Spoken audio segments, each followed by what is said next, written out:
You see in very subtle ways the extremist that he really is, that he tried to paint down a little bit in the last few weeks of the election. But I think the most important story for everybody to read today is up on justthenews.com. It was written by my extraordinary colleague, Jerry Dunleavy, great investigative reporter. He got inside the DSA New York group, which is the group that Mandani belonged to before he started to distance himself. And they had a meeting this weekend that they allowed Jerry to attend, and you can see what they talked about. They are going to force the city of New York to divest from anything that is Jewish. They're going to stop the New York Police Department from training and getting certain capabilities that they don't like. They're going to regulate land sales. You may not be able to sell your piece of land in the future to who you want if the mayor doesn't like that.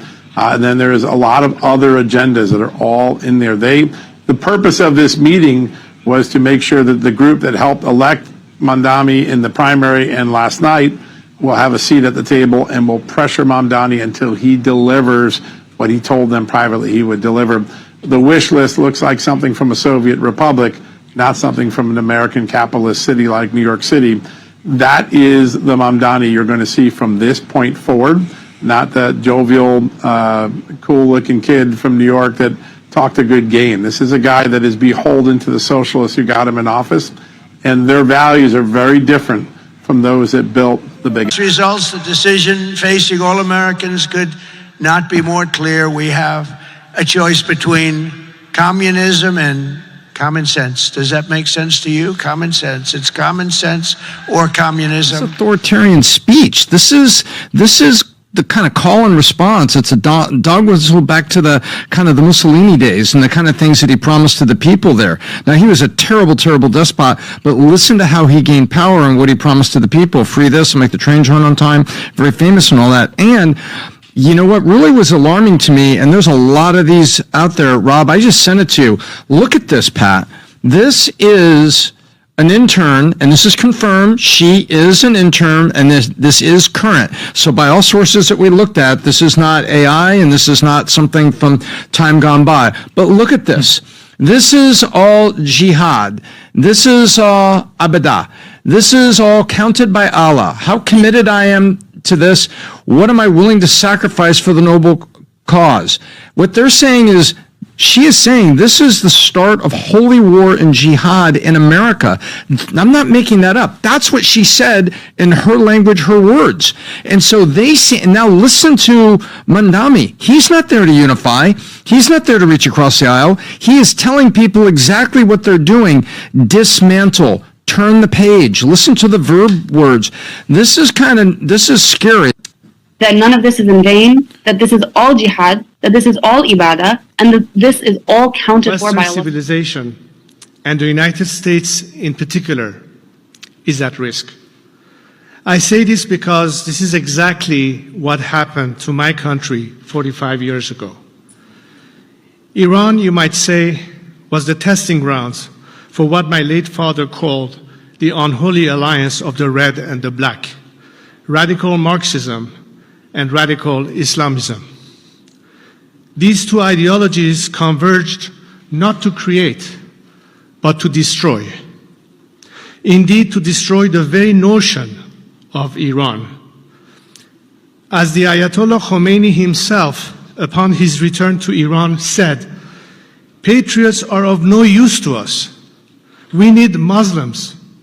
Islam is opposed to nationalism, because nationalism means we want the nation, nationhood, and not Islam." He quickly put his ideology into action. Our National Consultative Assembly became the Islamic Consultative Assembly. Our conventional National Army was shunned in favor of the Islamic Revolutionary Guard Corps. The lion and sun symbol, which adorned our national flag for centuries, was replaced with Allahu Akbar.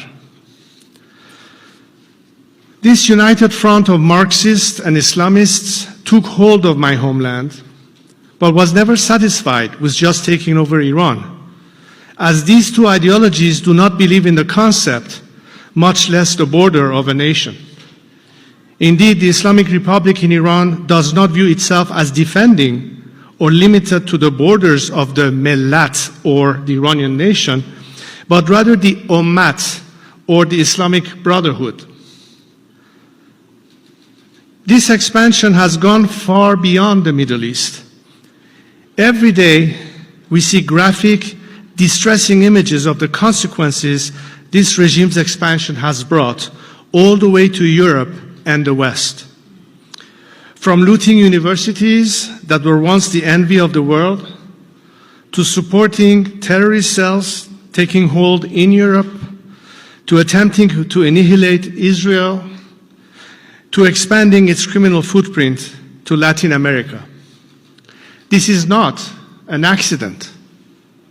This is the Islamic Republic's political Y'all might strategy. think I'm just trying to scare you, but look, I'm not lying.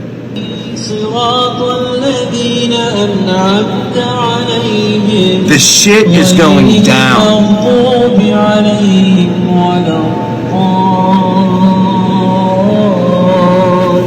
How are we going to pay for it? How are we going to pay for it with tax money? With tax dollars? Okay, where the tax dollars come from? Tax dollars are coming from all of the billionaires and wealthy people. That Well, they already pay, the top 1% already pays 50% of all taxes. Yeah. Can you? IRS data reflects that the top 1% already pays 50% of all taxes. But I ask you, so if you tax the rich to oblivion, Yes. what happens when the rich leave the city? Who's to tax then? They won't leave the city Why not? Because- They've already done it in California. because in New York State we have Wall Street. They're not leaving. And so what You if think they can't leave? Then who are you going to tax when they leave? We're just going to continue taxing people. But you're Oh, the middle class, right? Yes, actually, the middle Oh, class. okay, so you explained it. So we're going to tax the shit out of the middle class when the rich people leave after you tax the shit out of them. I think we should tax the shit out of everybody. Yes, I think the middle class should be taxed 50% like it does in Sweden.